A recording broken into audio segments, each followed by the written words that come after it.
Oh man, it's like a really sharp pain in the back of my throat and like the edge of my sinuses. I think it's the weather. I think it's all the weather. I don't think it's a cold. I think it's just because one day it's like 42 and the next day it's like 70 and it's just like all coming out and draining. I don't know what else to do. I've gargled. I've done the ibuprofen.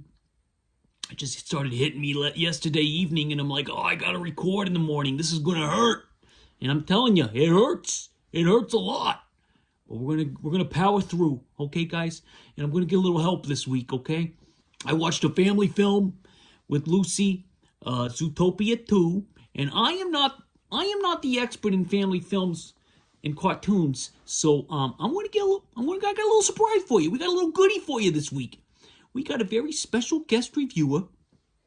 His name is Plimpton, so let's give him a warm welcome. He's going to give you a nice, in-depth review of Zootopia 2 because he is an expert on family films, and I think we're going to dig what he has to say. It's pre-recorded. I haven't seen it. I wanted to discover it with you guys, so my producer's going to edit it in right around here, and he's just gonna plop it in here, and we're gonna all hear right now what my good buddy Plimpton has to say. So take it away, Plimpton.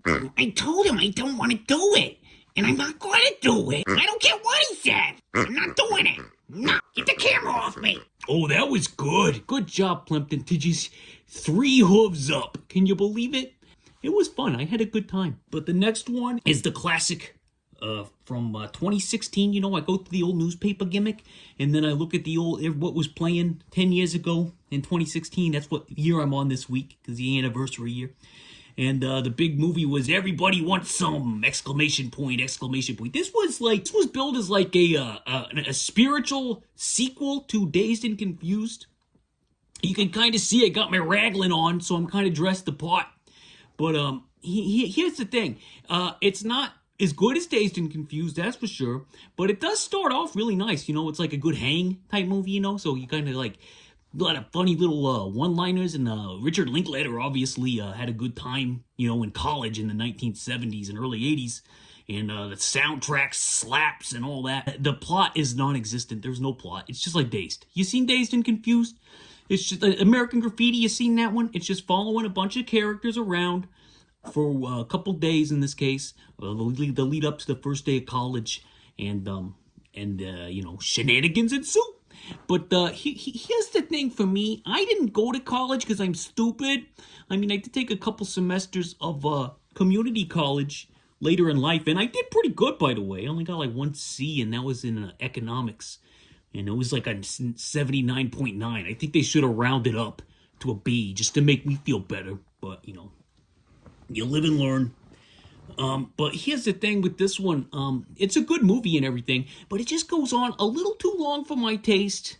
I was reading the reviews on Letterboxd from other users, and everybody wishes it was longer, but I was like, I really wish it was shorter, guys. Dazed and Confused comes in at the perfect length. This one, though, comes in a little too long. A little too long. Dickie Linklater is a little long in the tooth in this one, I must say. And again, there's no plot. There's it's like a cat. Again, I don't know how all these ensemble movies do this, but they always have like one guy at least. And in the case of American Graffiti and Dazed and Confused, it was like multiple.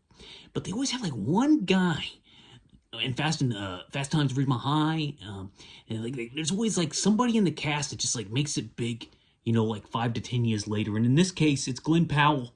That's right. In 2016, Glenn Powell was playing a guy with a mustache, and he stole the show. And we all knew that he was going to make it big. And here he is now, all over the place, making it big. And good big ups to Glenn Powell for making it out. You know, the lead guy in this, who I'm assuming is Richard Linklater's, like, his muse, his, maybe that's not the right word, his stand-in, his double, you know, like Kyle MacLachlan was David Lynch's guy, and Bobby was Marty's guy. And I think Linklater wanted this guy, David Jenner, I think his name is, no relation to Caitlyn and the other Jenners. This guy was like a Disney guy, I think, who sung songs and whatnot in Glee or something. But this was going to be Linklater's big guy. Like, he cast him in the lead role in a project that is going to take 20 years to make, from what I understand. But apparently, in the first couple years of filming, this guy turned out to be a real creep to his wife, who was also on Glee, and he got fired. So he's gone bye-bye. So I don't think we're going to see him in anything major again. And he's not that great anyway. He's just, I mean, I can tell he's like Linklater's stand-in. You know, this is how Linklater sees himself in his mind's eye. Not a lot of lady parts. Lady parts? Is that the word I want to use? There's not a lot of like female characters in this that like get a lot to do. It's basically a bro movie.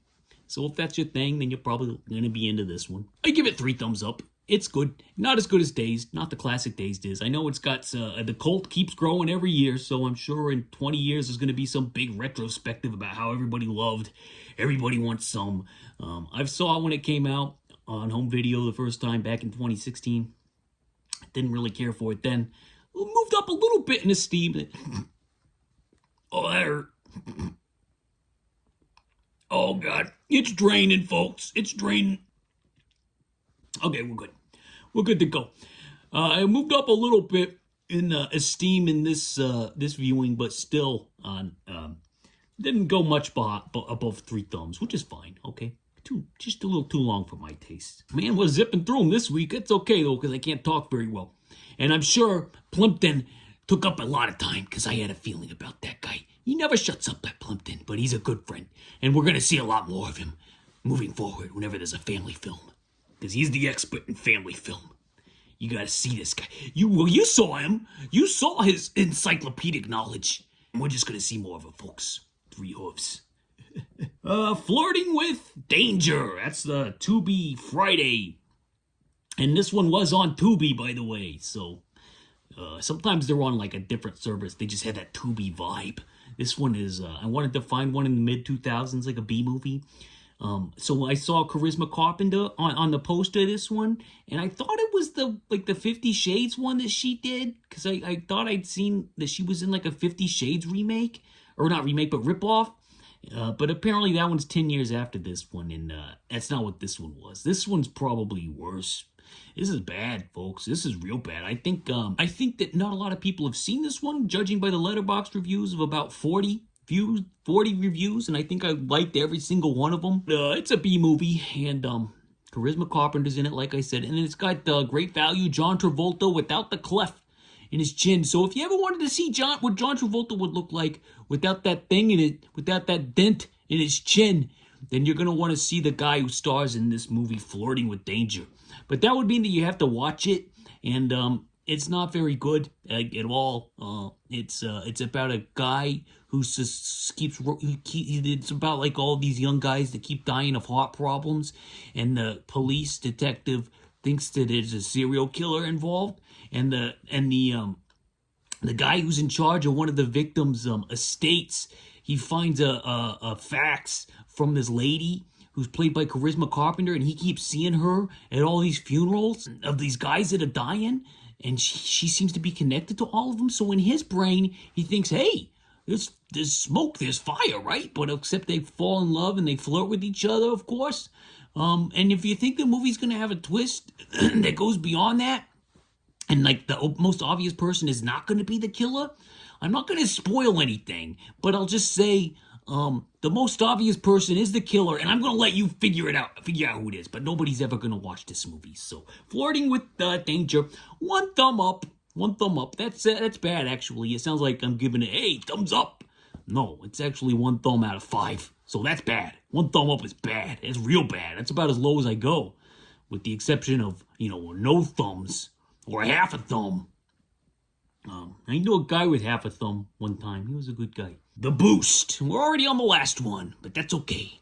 The Boost with James Woods and Sean Young from 1988. I heard they were doing like the 1988 movie draft on the Big Picture this week, and Sean Fennessy went into this recommendation at the end about movies that didn't make the cut or the draft, and he mentioned this one as being one everybody should check out, and he sold it like some big serious drama that James Woods should have really been praised for.